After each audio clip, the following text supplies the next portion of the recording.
রাধে রাধে, সকলকে জানাই কার্তিক পূজার অনেক অনেক শুভেচ্ছা ও শুভকামনা। আমাদের পাড়াতেও কিন্তু কার্তিক পূজার আমরা একটা নিমন্ত্রণ পেয়েছিলাম, আর সেখানে আমরা চলে গিয়েছিলাম। আমাদের পাশেই বাড়িতেই পূজা ছিল, আমাদের প্রতিবেশী। তো আমরা সকলে মিলে চলে গেছিলাম সেখানে প্রসাদ নিতে। প্রথমেই ঠাকুর প্রণাম করলাম। ঠাকুর প্রণাম করে আমরা ওদের যেখানে প্রসাদ নিয়ে কাকিমা বসেছিল সেখানে কিন্তু আমি চলে গেলাম। অনেক রকমের প্রসাদ ছিল। ছিল গোলা প্রসাদ, সুজি, লুচি, মুরগি, মোয়া।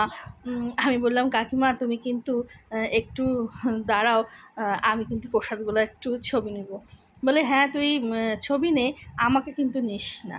আমি কি আর তা মানি? আমি কিন্তু কাকিমাকেও নিয়ে নিয়েছি। আমি যখন আজকে দিব তো ভিডিওটা পরের দিন আমাকে অনেক বকা দিবে, বলবে আমাকে কেন নিয়েছিস ভিডিওতে। তারপর সবাই প্রসাদ খাচ্ছিল। যেহেতু বসার জায়গা ছিল না, অনেকেই তখন বসেছিল। আমরা কিন্তু কাকিমাদের পাশের ঘরে গিয়ে বসেছিলাম। এই আমার মেয়ে, এই হলো পাশের বাড়ির ঠাকুমা। তারপর আমার ছোট জা ছিল, ননদ ছিল, ছোট জায়ের দিদা ছিল, ছোট জায়ের মাও ছিল, হলুদ শাড়ি পরা মাইমা আমাদের, মানে আমার মাইমা, আমার জায়ের, এই যে আমার ছোট জায়ের মা। আমরা কিন্তু বেশ গল্পগুজবে মেতে উঠেছিলাম সকলেই। সন্ধ্যাটা আমাদের খুব ভালো কেটেছিল। সবাই মিলে গল্পগুজব করলাম, আর সবাই একসাথে হলে কিন্তু ভীষণ মজা হয়। তারপরে আমাদের ডাক আসলো প্রসাদ খাওয়ার জন্য। আমরা রীতিমতন টেবিলে বসে গেলাম।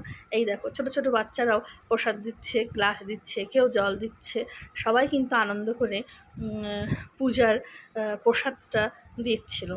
তারপরে আমাদের সামনে প্লেট চলে আসলো। প্লেটে তো ছিল, আমি আগেই দেখিয়ে দিয়েছি, মুড়ি না, মুরগি, গোলা প্রসাদ, নাড়ু, ফল, সন্দেশ, প্রসাদ, সুজিও ছিল, লুচিও ছিল, সাথে কিন্তু ছিল নারকেল।